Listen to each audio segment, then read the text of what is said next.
Bienvenue à Les Affaires Brassicole, votre balado sur l'entrepreneuriat brassicole du Québec, avec Leonardo Calcagno de Baron Mac.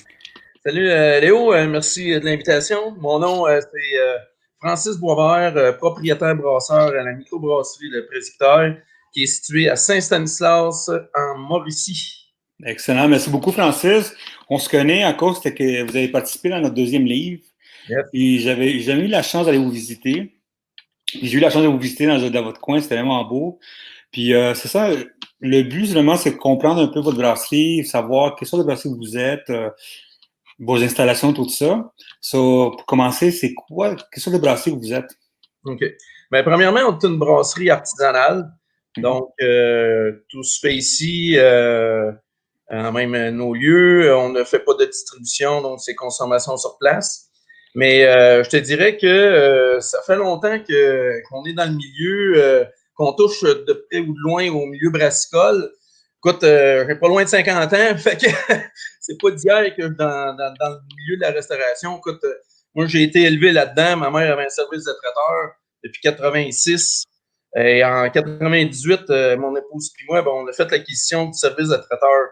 Fait que là, ben, c'est de là qu'on a commencé l'expérience dans le domaine de l'alimentation. Et en 2002, ben, on a ouvert un restaurant qui avait fermé auparavant. C'est un restaurant de village, là, comme on dit. Et ce qu'on avait décidé de faire à l'époque, c'était quand même un peu audacieux, parce que, bon, on est un resto de village, j'étais habitué à avoir comfort food correct, c'était caché, hot dog et compagnie, mais ma blonde est très épicurienne, puis elle a un talent quasiment inné pour la cuisine. Fait qu'on s'est dit, hein, ce serait le fun de pouvoir upgrader un peu ce qui s'offre dans les restos. Puis, nous, on était amateurs de bière en partant. Fait que quand on a ouvert le resto en 2002, ben, on était amateurs de bière. Écoute, ça fait depuis le milieu des années 90 là, qu'on s'intéresse au domaine de la bière. Écoute, on a été dans les premières éditions du Festibière à Chambly à l'époque, le Mondial de la bière à Montréal. Fait que, on a commencé une collection de bouteilles à ce moment-là. Ben, on a commencé. Ma blonde avait déjà commencé une couple d'années auparavant. Là, je pense qu'elle avait commencé à 18 ans là, à recueillir ça, ces bouteilles-là. Puis quand on s'est connus, ben, moi, ce qui me frappait des bouteilles, c'était l'étiquette. On est issus du domaine des arts, ma blonde puis moi. On a chacun un bac en or. Fait que tu sais, le design des étiquettes, on tripait, puis en plus, bon, on tripait à bière. Fait que ce qui fait que quand on a ouvert en 2002, on a dit on va se spécialiser dans les bières de microbrasserie. Et on était une des places entre Montréal et Québec qui offrait le plus grand choix de bières de microbrasserie au Québec. On avait près de 90 sortes. Dans cette époque-là, il n'y avait pas beaucoup de brasseries dans cette époque-là. Non, il n'y en avait pas beaucoup. Ben écoute, au début, il faut être honnête, on avait plusieurs bières d'importation privée, mais au fur et à mesure qu'il y avait des bières, des microbrasseries qui apparaissaient sur le marché, ben on les contactait, puis on disait, hey, moi, j'aimerais ça les rentrer chez nous, ça te permettrait de te faire connaître, ainsi de suite. Fait que, quand on a fermé en 2015, pour s'en venir ici dans le Presbytère, ben, on avait pas loin de 16 microbrasseries qu'on représentait, là, pas loin d'une soixantaine de bières uniquement là, du Québec.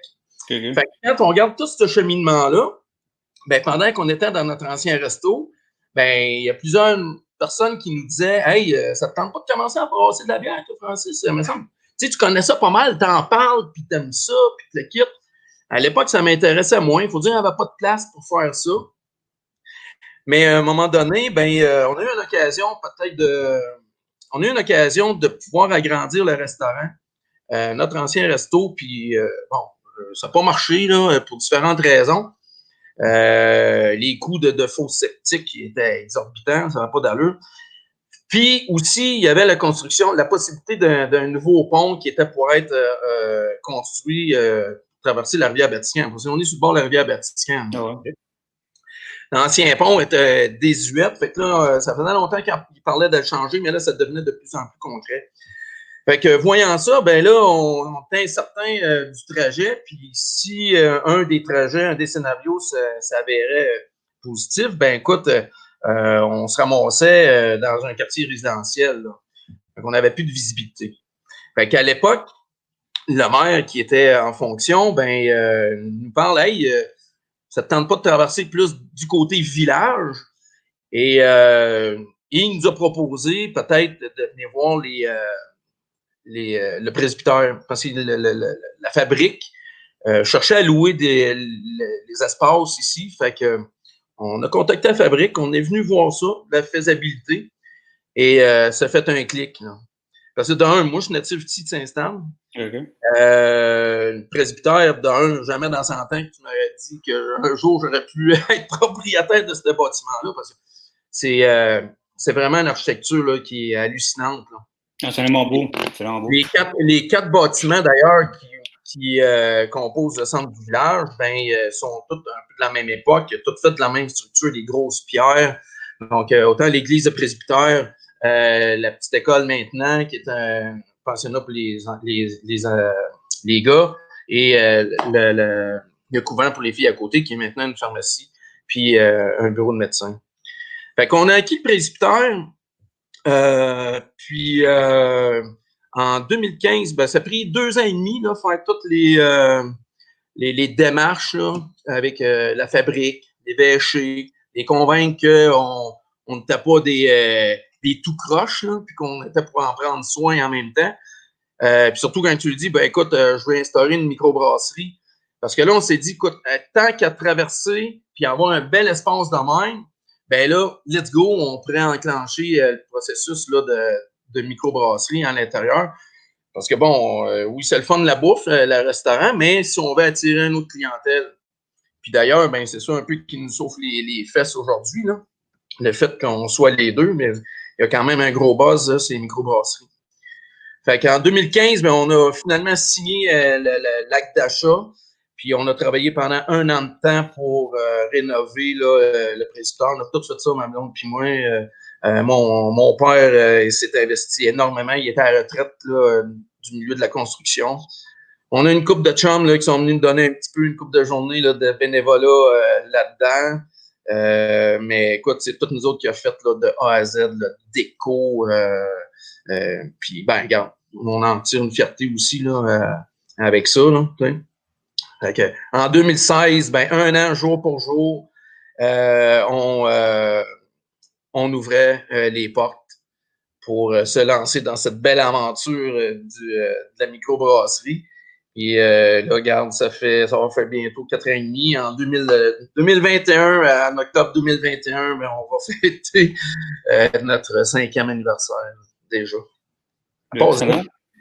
Ça passe vite, hein? Mais quelle sorte de brasseur vous êtes? Parce que comme tu dis, au début, c'était pas le but de lancer une brasserie. Vous êtes lancé en brasserie. Je sais que vous avez fait votre équipement avec Mou International. Ouais. Vous avez vu l'équipement. Ouais. Quelle sorte de brasseur vous êtes devenu? Comment vous êtes allé chercher votre technique, tout ça, dans cette époque-là? OK.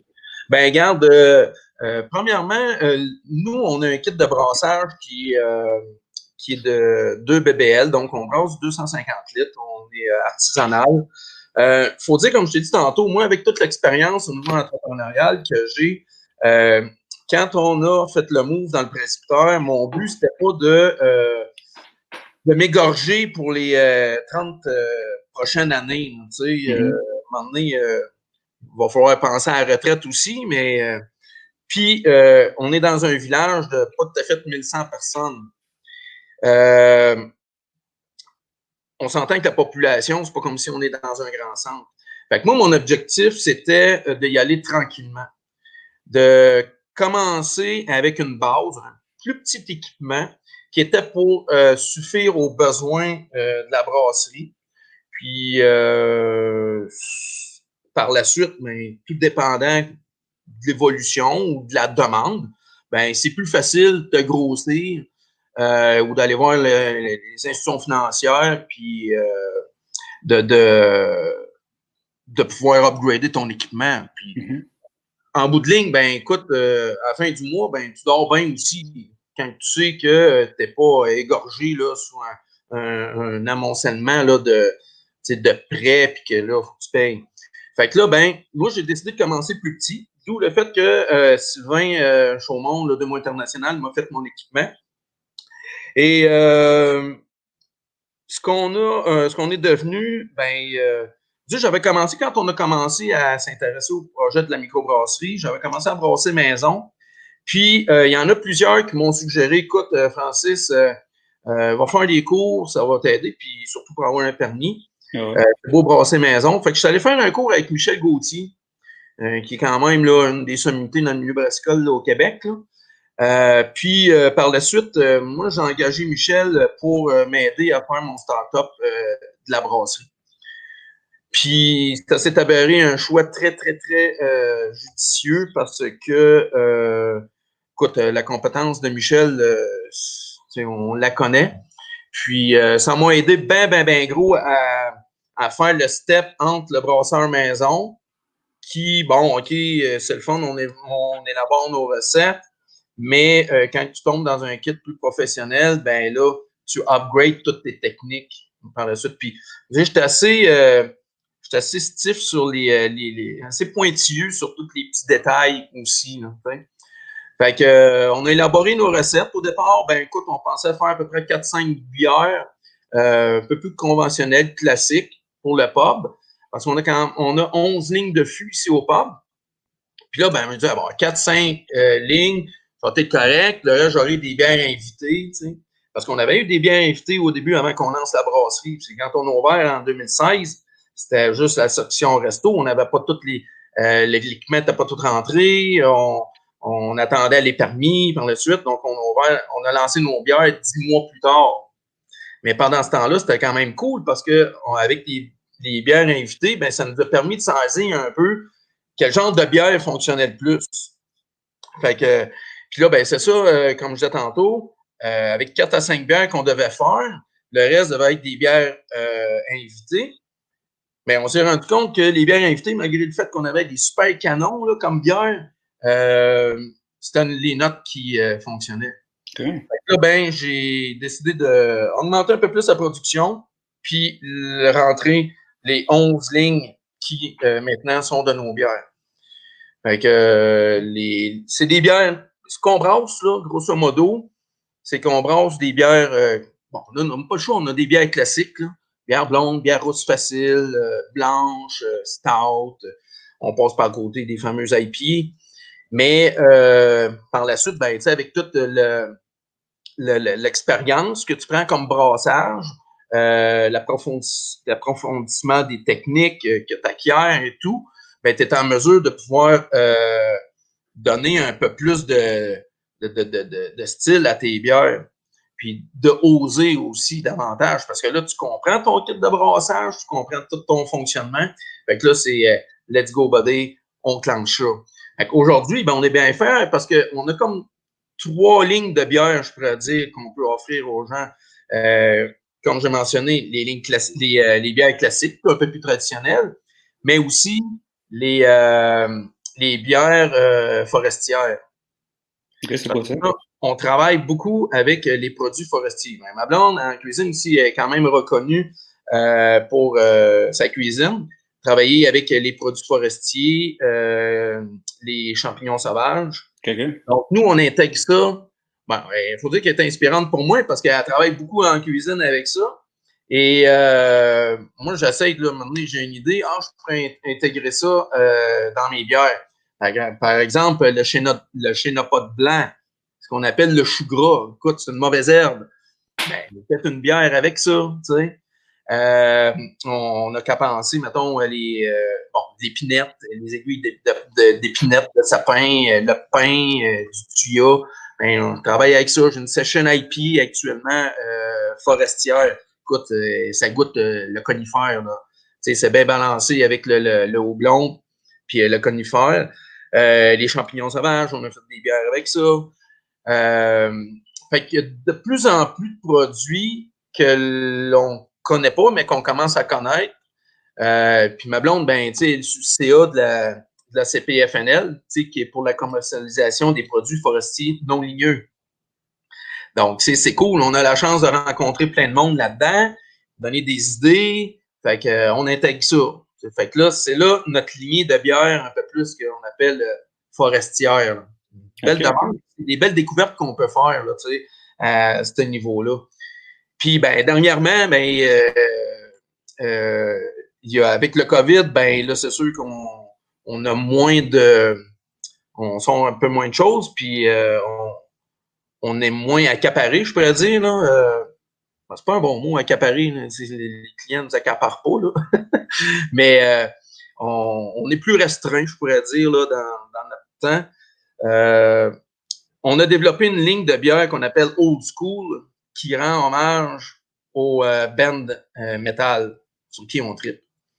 Puis ça, je travaille ça avec un de mes chums, Richard Leclerc-Martineau, son surnom, c'est Richard Metal, là. Okay. Il est connu comme Barabas là, dans la passion, là, mais dans le milieu métal, là, il connaît plein de monde. Puis, on contacte les bands et on leur demande si ce serait le fun de faire une bière pour eux autres. Mais c'est tout le temps à petite échelle là, aussi. Là. Fait que c'est ça qui rend la chose facile, c'est que les bands ne voient pas ça comme une façon pour nous autres de faire de l'argent sur le dos, en utilisant leur branding. Nous autres, on tripe, écoute, je brasse 2 BBL, puis en bout de ligne, ça donne 300 bouteilles ou 400 canettes, de bière, c'est pas ça qui va faire grand-chose, mais ça fait une belle reconnaissance pour ces bandes-là, qui sont autant à l'international que Québec. Puis, c'est pour nous autres, ça nous permet de sortir de notre petit confort puis de travailler des choses qui sont bien le fun, puis avoir une petite reconnaissance aussi, puis une belle visibilité là, à ce niveau-là. Parce que, quand on se cachera pas, les brewpubs n'ont pas nécessairement toutefois la même visibilité que les brasseries qui font de la distribution. Là. Fait que pour nous, ça nous donne une bonne chance. Là. Fait que ces bières-là, c'est trippant parce qu'on travaille beaucoup les pastry stout, on travaille les smoothie beer, d'autres bières un peu qui sont un peu éclatées. Là. Fait on a fait des bières pour Creator, on a fait pour Dark Tranquility, on a fait québécois Sword, là, il vient de Montréal, c'est pas connu, thrash metal depuis les années 80. Qu'on vient d'en faire un, là, on a sorti une bière la semaine passée pour le band de thrash metal de Québec, Soothsayer. Donc, c'est pour Running Wild aussi, Leatherface en Écosse. Fait qu'on a plein de projets de même. Mon chum Rich, comme je te disais, c'est lui qui va au-devant de ça. Faut lui donner ce qu'il mérite là-dessus parce que c'est un peu grâce à lui qu'il va chercher tous les contacts. Lui qui connaît les bands, tu sais. Puis, moi, de mon côté, je joins mon expertise au niveau du brassage. On dit, regarde, on pourrait faire tel style de bière. On cogite ça ensemble. Puis là, on fait ça. Puis là, avec tout le reste, là, on a un bon, on fait une bonne team là-dessus. Là. C'est un bon line-up, de bière, vous faites. Comment? C'est un bon line-up de bière que vous faites avec ça.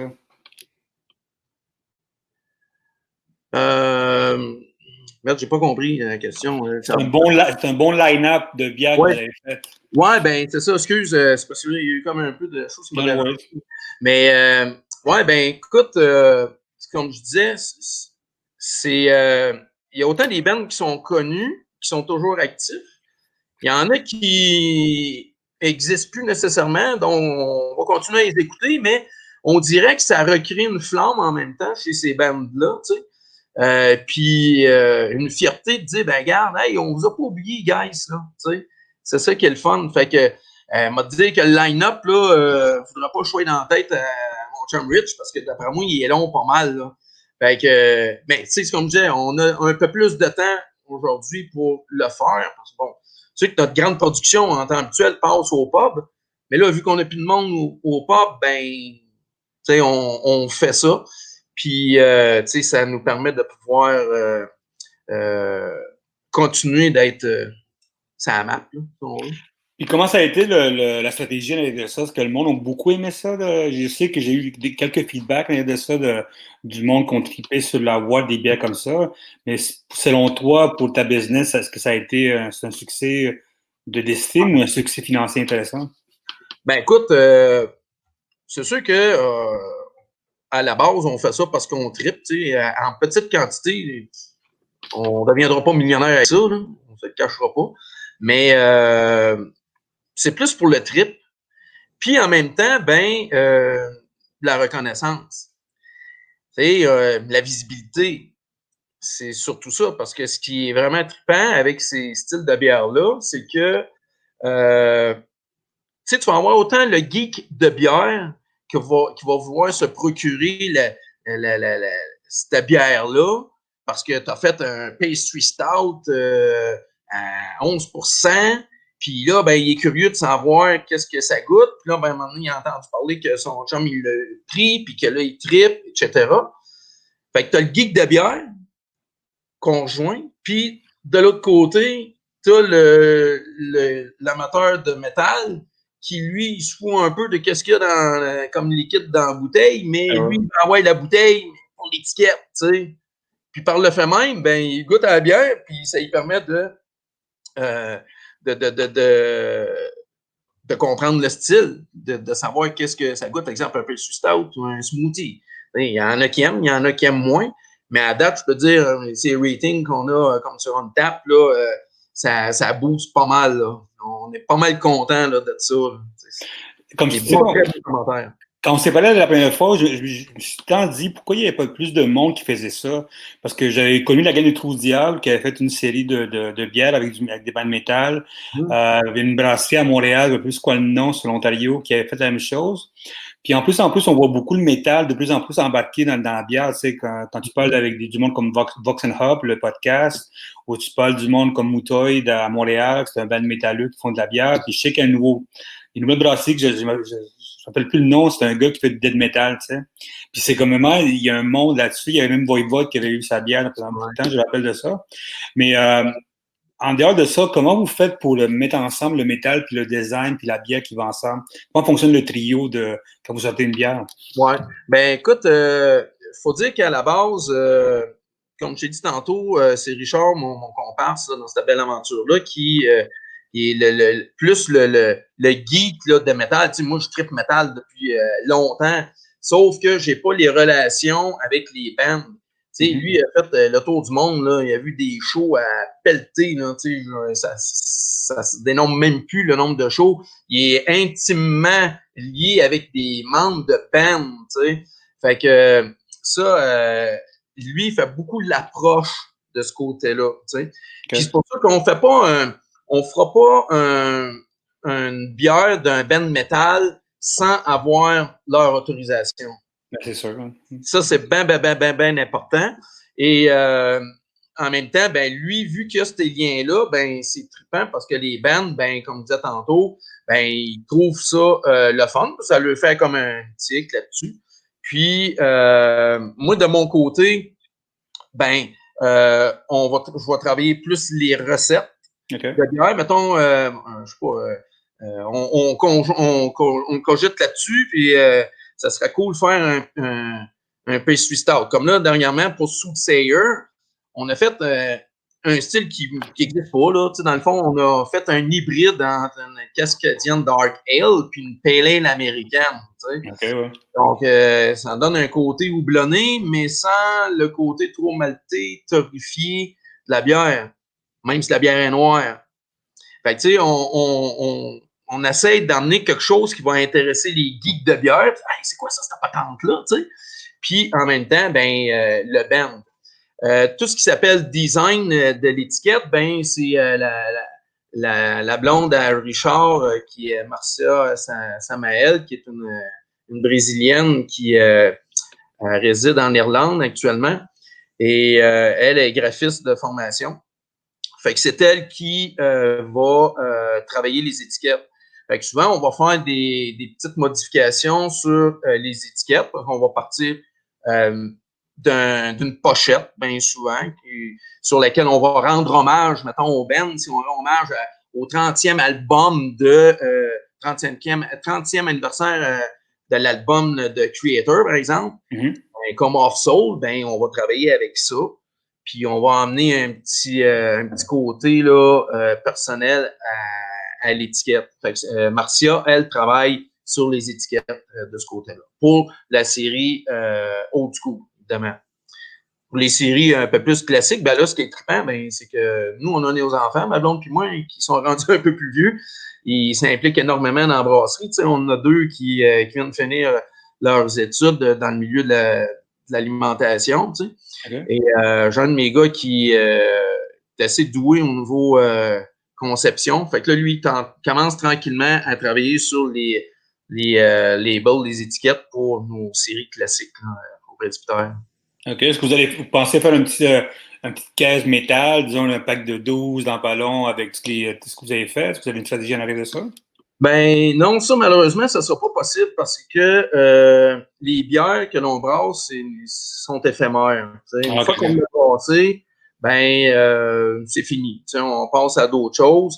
Puis malgré le fait qu'il y en a beaucoup qui nous redemandent, mais le but c'est pas de surfer avec une bière puis de la traîner longtemps. Puis c'est un peu avec les ententes, comme je disais tantôt, qu'on a avec les bands. On fait un petit release, puis c'est ça qui fait en sorte que bien souvent, ils vont dire, ben regarde, OK, go for it, parce que ils savent qu'on ça sera pas, on ne profitera pas de leur nom pour payer l'argent sur le dos. Là.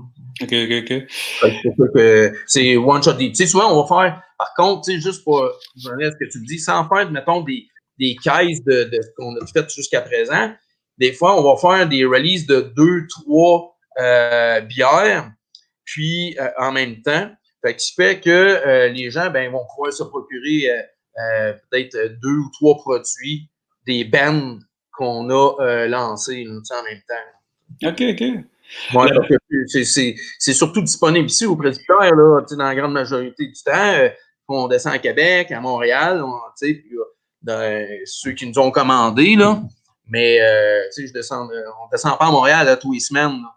Fait que, et moins maintenant aussi. Ouais, c'est pour ça qu'il faut faire attention. Là, la beauté de ton coin, c'est que tu as vraiment une belle gang dans ton coin. Tu sais, il y a la gang du Tarieux qui sont là-bas, le garage, tu as le Grand Bois, tu as la gang du pas trop loin de ça, Saint-Tite, tout ça. À l'affût, à l'affût, toute la gang. Est-ce que vous avez vraiment une belle collaboration entre vous autres? Est-ce qu'avec la COVID, tout ça, que vous vous aidez un petit peu pour voir comment on peut grandir ensemble comme business? Ben, tu sais, la collaboration, c'est sûr que quand tu n'as pas de besoin de rien, tu fais tes propres choses. Mais, tu sais, comme je te dis, moi, Marc, au garage, tu sais, moi, c'est un bon chum. Tu sais, je joue au hockey avec. Fait que, tu sais, je sais bien que si on est allé le voir, il est venu nous voir, tu sais, si on a besoin d'un petit quelque chose, ben, je suis persuadé que, tu sais, il n'y aura pas de problème à ce niveau-là, tu sais. Même affaire avec la gang d'à l'affût, tu sais. Ça fait longtemps qu'on les connaît, les gars d'à l'affût. Écoute, ils avaient même pas lancé le brasserie, puis nous autres, on avait, comme je disais tantôt, on avait notre autre restaurant, puis on a dit, hey, que vous en lancez vos bières, ben moi, j'ai vu, tu sais. Fait que ça fait super longtemps qu'on se connaît, fait que, tu sais, il y a, à date, les liens sont quand même très bons, tu sais, sont quand même bons, mais des fois, tu vas avoir plus d'affinité avec une microbrasserie, tu vas en avoir un petit peu moins avec d'autres, tout ça, mais tu sais, ce qui est cool, là, on a quand même la route des brasseurs aussi, là, à Mauricie, qui est mise sur pied depuis 2 ans. Fait que, on a la chance de se côtoyer, puis, tu sais, de pouvoir échanger là-dessus. On a fait un brassin spécial, tu sais, lors de la première édition. Fait que, tu sais, c'est quand même le fun. T'as Jean-Luc au Broadway, tu sais, avec qui constamment, tu sais, gars, je te donne une idée, tu m'as fourni un peu de canette l'autre jour, tu sais, pour que je puisse commencer. On vient de commencer à faire de la canette, tu sais.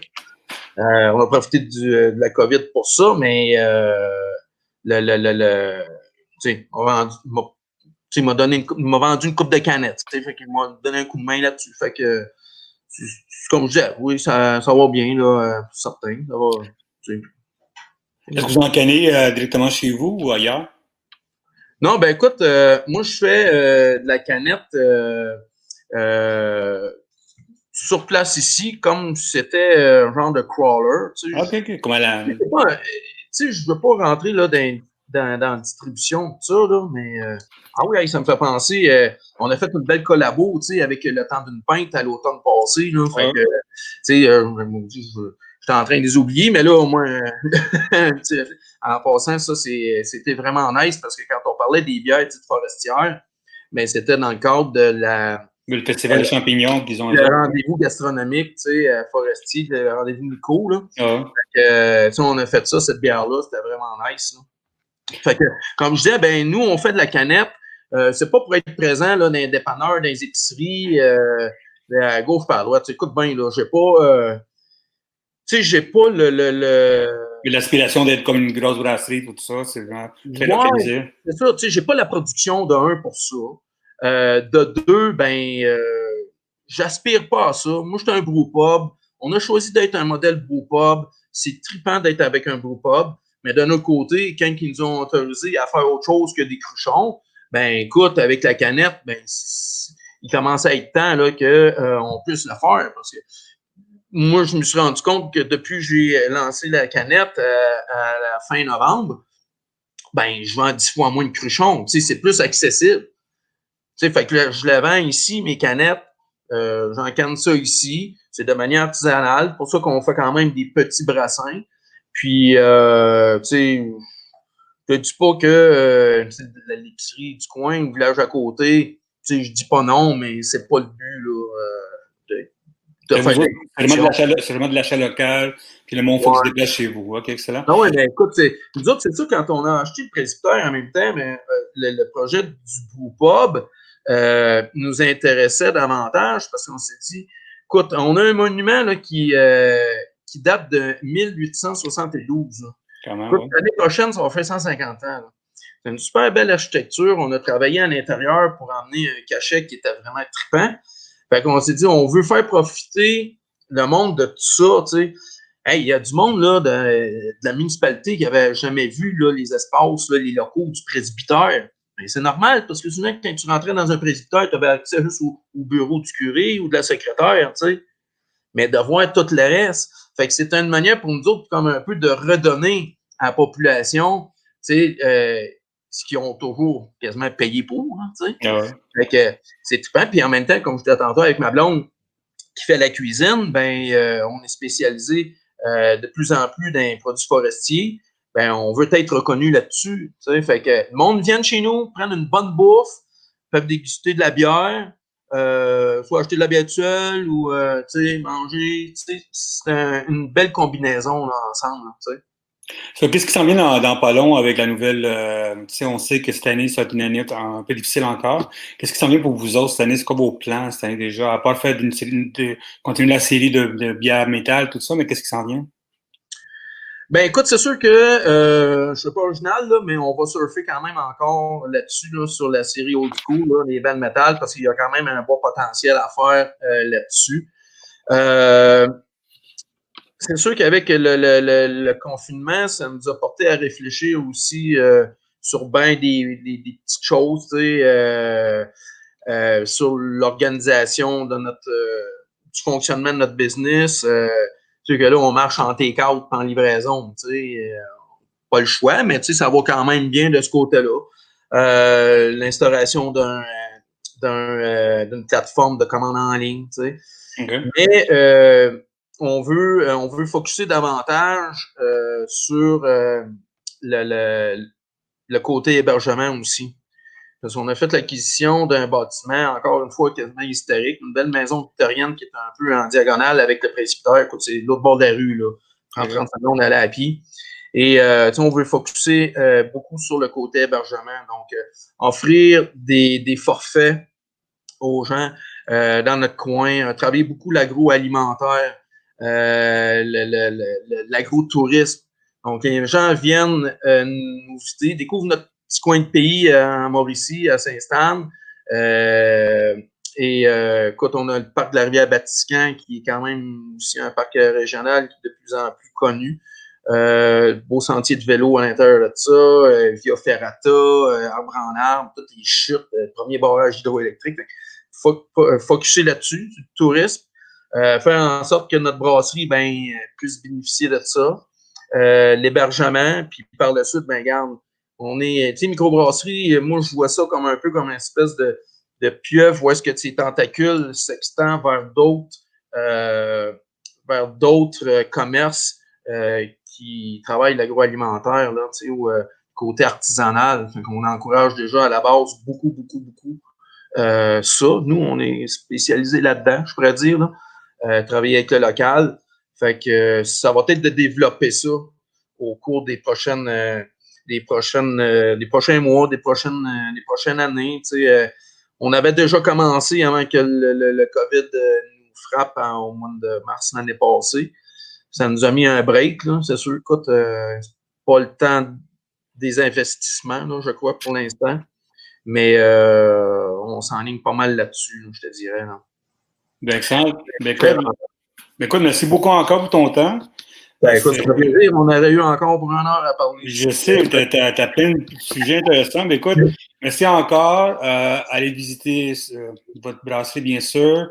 Votre série est en ligne, disons, à chaque mois, combien de séries vous allez avoir par mois? On vise à peu près 2 par mois. Fait que, écoute, allez nous taguer sur Facebook, allez voir notre site internet, lepresbytère.ca, allez voir sur Google aussi, voir les photos parce que on n'a pas parlé, mais nous, on est bien fiers d'accueillir notre monde ici là, au presbytère.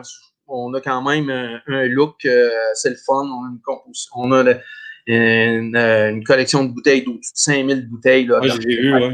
Là, comme un musée de la bière là, ici, là, avec plein de matériaux recyclés. Fait que, allez voir les photos, allez voir ce que l'on fait. Ça va peut-être donner le goût de venir nous rencontrer. Si vous venez de loin, comme j'ai dit tantôt, ben on a une belle auberge qu'on peut vous accueillir, dormir, prendre une bière, manger, prendre une bière, dormir, manger, dormir bien.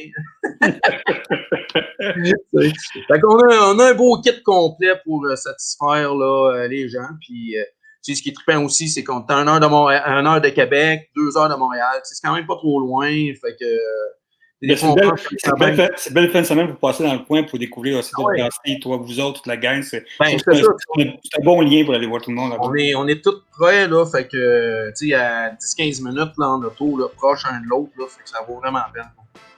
Excellent, merci beaucoup. Hein? Hey, merci Léo, c'était vraiment nice.